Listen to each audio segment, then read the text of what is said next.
ठीक है, ये किस चैप्टर में आता है? और अल्टरनेटिंग करंट। अच्छा, मुझे लगा तूने बोला ऑसिलेटिंग करंट, अगर वो बोला तो और अच्छा आंसर है। तो एसी को हम कैसे दिखाते हैं? इस तरीके से दिखाते हैं। डीसी में बैटरी बनाते थे, एसी मतलब जो घर में चल रहा है, यही एसी है। ठीक है, रेजिस्टेंस आप बचपन से पढ़ के आए हो, ये क्या है और ये क्या है?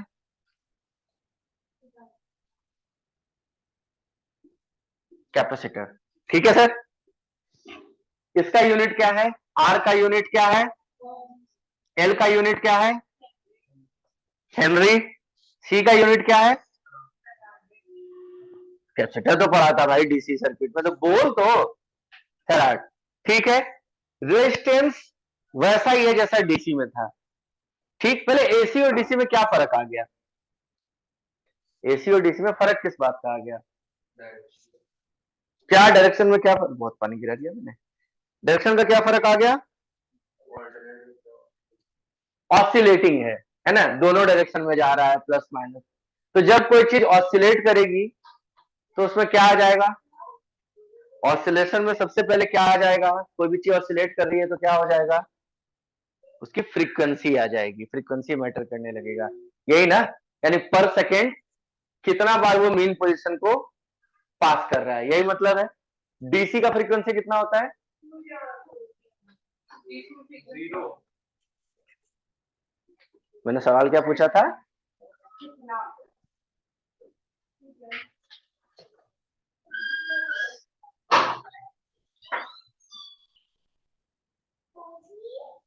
हाँ बेटा,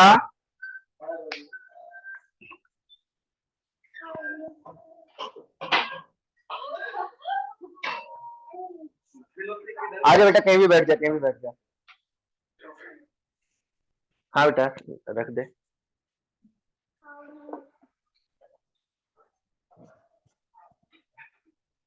धन्यवाद।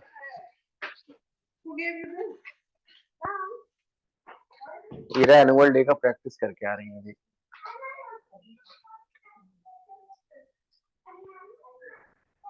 तो दिक्कत है तो कहीं इधर आके भी बैठ सकता है, ठीक है? तो डीसी का क्या होता है फ्रीक्वेंसी? 0। ठीक है, ये नहीं बोलेगा फ्रीक्वेंसी नहीं होती है। तो रेजिस्टेंस जैसा डीसी में था वैसा ही रेजिस्टेंस एसी में भी काम करेगा। ठीक है, इसमें कोई फर्क नहीं आएगा।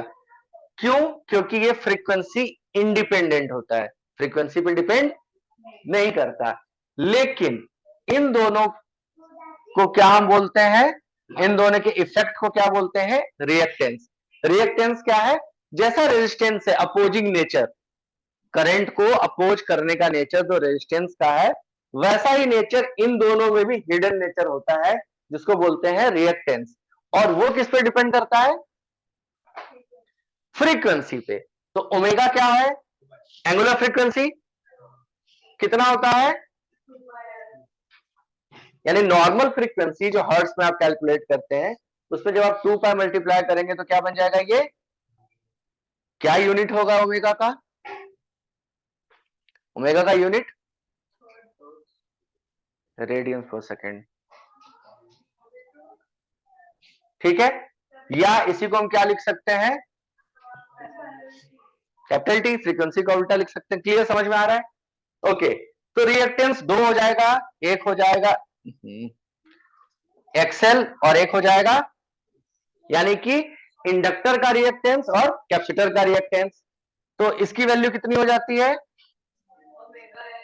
यहां एल सफिक्स है सर, यहां पे एल मल्टीप्लीकेशन है, यानी हेनरी में जो वैल्यू गिवन रहेगी उसमें जब आप ओमेगा मल्टीप्लाई करेंगे तो ये क्या बन जाएगा? Reactance of inductor. Reactance of capacitor कैसे बन जाएगा? 1/ओमेगा सी। क्लियर, समझ में आ रहा है? ये दोनों भी रेजिस्टेंस की तरह काम करेंगे, इसलिए इनका यूनिट भी क्या हो जाएगा? ओम। ठीक है, क्लियर। लेकिन ये दोनों कॉम्प्लेक्स नंबर में इमेजिनरी पार्ट की तरह होते हैं, यानी ये रियल पार्ट है, ये रियल पार्ट है और ये इमेजिनरी पार्ट के तरीके से। ठीक है, याद है x plus i y, x minus i y, complex number, real number, imaginary number, i square. I square क्या होता था? -1, यानी आई इज अंडर रूट -1। याद आ रहा है? पक्का? तो उसमें अगर आपको कोऑर्डिनेट सिस्टम में बोले कि रियल नंबर किस एक्सिस पे लेते थे, कुछ याद है क्या? कभी बनाया था? और इमेजिनरी वाई पे। हाँ, मतलब परपेंडिकुलर एक्सिस पे। अब इस प्लेन में बनाएंगे तो हम इसलिए उसको वाई एक्सिस पे बना देंगे। ठीक है, जेड लेते थे क्योंकि आप ऐसा कुछ लेते होगे, एक्स प्लस आई जेड लेते होगे, इसलिए आपको कंफ्यूजन हो रहा है। ठीक है, बात समझ में आ गई? क्लियर? तो इसी तरीके से भाई साहब इसमें जो करंट फ्लो करेगा, सीरीज सर्किट है इसलिए करंट तो सेम ही रहेगा, तीनों में सेम करंट फ्लो करेगा। क्लियर? तो इंपिडेंस बोलते हैं, इंपिडेंस जो होता है इसका स्क्वायर इज रेजिस्टेंस का स्क्वायर प्लस रिएक्टेंस का स्क्वायर। ये बोली मुझे आता नहीं है, फिर बोले जा रही है। यानी कि Z square is R square plus XL minus XC का होल स्क्वायर। ठीक है, ये कुछ कुछ वेक्टर सम जैसा, पाइथागोरस जैसा लग रहा होगा, तो ये पाइथागोरस बनेगा भी इसका मतलब। यानी ये है आर, एक्स एक्सिस पे आर, ये क्या है? एक काम करूं, इसको पहले पूरा बना देता हूं तब आप समझोगे। So this is XL and this is XC. Clear? ये आर हो गया, ये एक्सएल और एक्सी वैसा ही सेम जैसे plus J minus J plus plus I minus I. अब दोनों में से कोई एक बड़ा छोटा होगा, तो मैं दोनों बना देता हूं आपके समझने के लिए। तो अगर मैंने ऐसा डायग्राम बना दिया आर, तो ये क्या हो गया? एक्सएल माइनस एक्सी, और ये क्या बन गया? क्लियर? समझ में आ रहा होगा पाइथागोरस की तरीके से। ये angle phi, phase difference phi. ठीक, यानी कि यहां पे मैं ये मान के चल रहा हूं कि XL is greater than XC. लेकिन क्या हो, क्या ऐसा नहीं हो सकता है सर? हो क्यों नहीं सकता है? कुछ भी हो सकता है कि एक्सएल लेसर देन एक्सी हो तो क्या होगा सर? तो एक्सी माइनस एक्सएल, आर वही रहेगा, जेड वही रहेगा, एंगल इस बार निगेटिव साइड में, मतलब यहां पॉजिटिव साइड में गया था, वहां वो माइनस में आपको वैल्यू मिलेगी। क्लियर? अच्छा, और क्या क्या बचा सर इसमें? अच्छा, इसमें जो फाइ दिख रहा है ना आपको, इससे आप सब कुछ निकाल सकते हैं। साइन फाइ, साइन फाइ लिखेंगे तो क्या हो जाएगा? XL minus XC upon Z impedance, simple perpendicular upon triangle देखते जाओ। कॉस फाइ लिखेंगे तो क्या हो जाएगा? R upon Z. Tan phi क्या हो जाएगा? XL minus XC upon R. Clear? ये करेक्टर इसमें बहुत महत्वपूर्ण है, कॉस फाइ। इसको हम बाद में पढ़ेंगे, इसको बोलते हैं पावर फैक्टर। ठीक है, क्लियर? समझ में आ रहा है? अब इसमें क्या करें सर? आप देखिए कि सर्किट में करंट तो एक ही फ्लो कर रहा है, यानी कि इसका करंट, इसका करंट, इसका करंट, सबका करंट सेम, एक ही करंट। सीरीज सर्किट है, पैरेलल सर्किट आपके सिलेबस में यानी करंट डिवीजन होना नहीं है, सेम करंट दौड़ना है। तो क्या हो जाएगा? जब सेम करंट दौड़ेगा तो इसका वोल्टेज ड्रॉप हम क्या बोलेंगे? इसके वोल्टेज ड्रॉप को क्या बोलेंगे? इसके वोल्टेज ड्रॉप को क्या बोलेंगे? कल हम ऑलरेडी डिस्कस कर चुके हैं कि आर के केस में वी आर और करंट, मतलब वोल्टेज और करंट सेम फेज में रहता है, डिस्कस किया था। इंडक्टर के केस में इंडक्टर का वोल्टेज, इंडक्टर का वोल्टेज इंडक्टर के करंट से 90 डिग्री आगे चलता है, लीड करता है। कैपेसिटर के केस में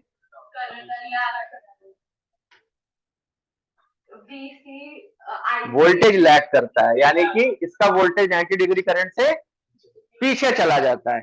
मैं अगर एक ही डायग्राम में बनाऊं समझाने के लिए तो देखना, देखो इधर, ये अगर मैं आई बनाऊं, आई अगेन आई सेम है, मतलब आई ही आई आर है, आई एल है, आई सी है, कोई कंफ्यूजन किसी को? तो हम आई लिख रहे हैं, इसका मतलब आई आई आर भी है, आई एल भी, आई सी भी है। क्लियर? आया ना, आया ना, आया ना? ओके, तो जिधर आई है उसी फेज में, उसी एक्सिस पे उसके साथ कौन आ जाएगा? क्योंकि मैंने बोला है तो डीसी की तरीके से जिधर करंट उधर वोल्टेज। लेकिन इंडक्टर का वोल्टेज कहां जाएगा सर? क्या बोला था? 90 डिग्री आगे। आगे बोले तो कैसे बनेगा ये? ऊपर, यानी यहां क्या आ गया? VC कहां जाएगा? ये वैसा ही बनता जा रहा है, यानी कि इसको जब कंबाइन कर देंगे, मान लेते हैं कि VL मतलब XL बड़ा है XC से, जो जनरली होता ही है, VL VC से बड़ा हो जाएगा, यानी ये डायग्राम कैसा बन जाएगा? VL माइनस VC, ये हो गया VR। तो ये Z की जगह क्या आएगा? Z की जगह I क्यों आएगा मैडम? VI यहां इससे मिलाओ, इसको इससे मिलाओ, एक मिनट रुको, आने दो उसको समझ, इसको इससे मैच करो। R की जगह क्या आ गया? मतलब voltage drop in resistance.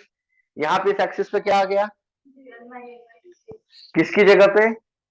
Reactance की जगह पे, यानी रिएक्टेंस में टोटल वोल्टेज ड्रॉप। इस एक्सिस पे क्या था?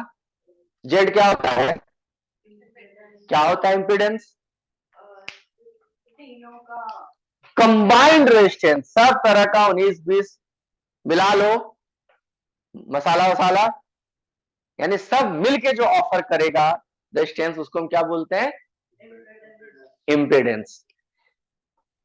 रेजिस्टेंस का उल्टा क्या होता है? Very nice, who told, who said? Okay, फिर क्या बोला था, फिर क्या पूछना था हमको? इंपीडेंस का उल्टा क्या होता है?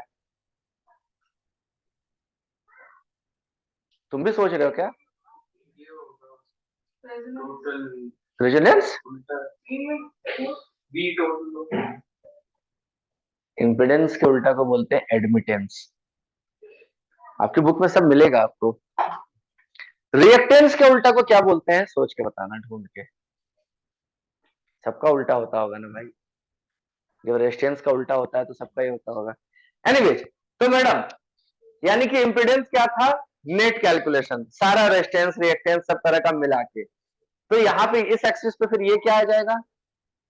सबका वोल्टेज ड्रॉप, यानी ये वोल्टेज का, ये इसको कहते हैं इंपीडेंस ट्रायंगल, इसको कहते हैं ये ट्रायंगल है, वोल्टेज ट्रायंगल। यहाँ पे क्या आ जाएगा? सिर्फ सबका वोल्टेज। सबका वोल्टेज क्या है इस फिगर में? मैंने लिखा ही नहीं है, अब लिख देता हूं। मान लो इसको E या V कुछ बोल देते हैं, तो ये क्या दिखा रहा है? E। समझ में आ गया? पक्का? अगेन फेज वेज सब सेम ही रहेगा, कुछ चेंज नहीं हुआ है। क्लियर? क्योंकि ये सिमेट्री ऑफ ट्रायंगल है। सिमेट्री है कॉन्करेंसी है? सिमेट्री है। कॉन्करेंसी में तो इक्वल हो जाता है ना, इक्वल नहीं है ये भाई साहब, ये इक्वल नहीं है। क्यों नहीं है? क्योंकि इसमें इधर आई मल्टीप्लाई हुआ, ये यहां चला गया, और ये, समझ में आया? तो ईएमएफ ट्रायंगल के अंदर ही कौन सा ट्रायंगल है, उसको छोटा कर दोगे तो क्या बन जाएगा?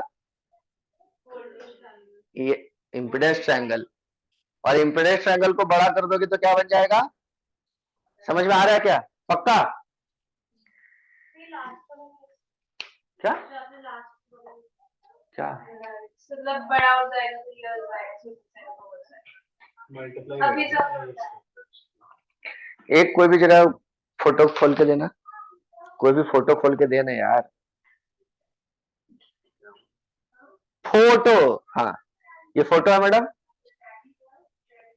इसको बड़ा किए तो क्या हो गया? सब इक्वल प्रोपोर्शन में बड़ा हुआ, लार्ज नहीं हुआ। क्या हो गया? इसको केमिस्ट्री में, मैथ्स में क्या बोलते हैं? एक ट्रायंगल को अगर उसी प्रोपोर्शन में बड़ा कर दें तो क्या बोलेंगे? बोलते हैं कॉन्करेंसी में एग्जैक्ट सेम होना चाहिए, जैसे दोनों हथेली है ना। लेकिन अगर मान लो एक हाथ मेरा धूप में सूख जाए, उल्टा बोल रहे हैं तो ठीक है। ए कॉन्ग्रुएंसी, एक मिनट कॉन्ग्रुएंसी, एक मिनट रुको, कॉन्ग्रुएंसी क्या होता है? एसएएस, एसएसएस, ए, उसमें क्या होता है कि तीनों पॉइंट सेम होते हैं लेकिन प्रोपोर्शन सिमेट्री में होता है। सिमिलर का मतलब क्या होता है भाई? दो टाइम सिमिलर होते हैं। नहीं, कॉन्ग्रुएंसी मतलब सेम होते हैं, ये कॉन्ग्रुएंट है, ये सिमेट्रिक है। ए देखना जरा, अरे देख तो लो, अच्छा देख लो भाई, हम अरे यार ओ पॉइंट क्या है? पॉइंट क्या है? अभी देखो ना, सर्च करो मिल जाएगा। अरे यार अच्छा कर लो ना, मैंने सब बहस कर रहे कि फोन पे कोई चेक नहीं कर रहा है। हाँ हाँ बोलो मैडम, मैडम क्या बोल, जल्दी बोल। सेम शेप होते हैं, ठीक है, और ट्रायंगल का सेम साइज में और नॉट इक्वल। हाँ तो अब सही बोल रहे थे भाई, गलत बोल रहे हो। और कॉन्फ्रेंस में दोनों साइड्स और एंगल्स दोनों इक्वल होने चाहिए। रेशियो अगर इक्वल है तो उसको सिमेट्री बोलते हैं सर। हाँ अबे रेशियो का मतलब ये हुआ कि अगर hello hello hello hello hello hello sir, इस साइड को मैंने 5 टाइम्स किया, ये साइड में 5 टाइम्स किया, ये साइड में 5 टाइम्स किया, तो ये सिमिलर कहलाएगा। अरे यार अब तुमने बेचारे पे अकेले वर्ड पड़ गया तो चढ़ जा रहे हो सब, ऐसा नहीं है। नहीं अभी हमें से हाँ तो ऐसा ही है, तुम बार बार ट्रस्ट कर लेते।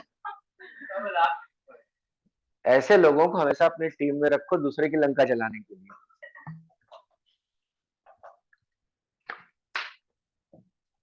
तुम्हारी फैमिली में कोई ऐसा इंसान होता है कि अगर मान लो तुमको कोई बहुत एक्सक्लूसिव जानकारी लीक करवानी हो, होता है ना?